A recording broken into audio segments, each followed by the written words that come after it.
करदा राज्य कर्मचारी ग्राम को जाइए भ्रमण कर से राज्यर समस्त दुख सुख बुझिली जोटा कि विद्युत आलोकीकरण असुविधा थिला ता मो दरबार रे बुझी बोलिक समस्त प्रजा को जन तापर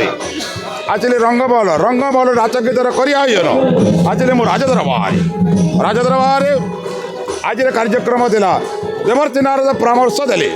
जदि जरासंध को जे परास्त कर हेति प्रति तू विवाह कर पूर्व सूचना हो समस्त जानी रखु जे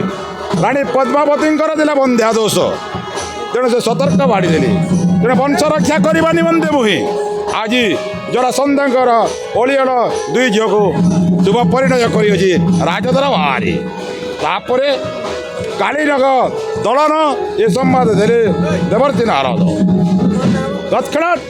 तापर पचारे कि उपाय कि प्रकार बोध करी मुई कृष्ण बल आवे यही समय देवर्षि नारद कहले जे रंग सभार कर आयोजन पूर्व पश्चिम उत्तर दक्षिण समस्त राजन्य मंडली को निमंत्रण कर आओ प्रेरण कर मथुरा गोप महाराजा कंस आज मत गर्भर पहाड़ शिखर छिड़ा हो रणचित्कार करुची रणचित्कार किए से कृष्ण किए बलराम हे इष्टदेव प्रबंधन जोगा इंधन जली उठ वैश्यान्यर शिकारी ध्वंस ध्वंस हो जाऊ गोपुर बंची नरंतु एकंसर कालकंटक निष्कंटक राजभोग कर वीर कंसासुर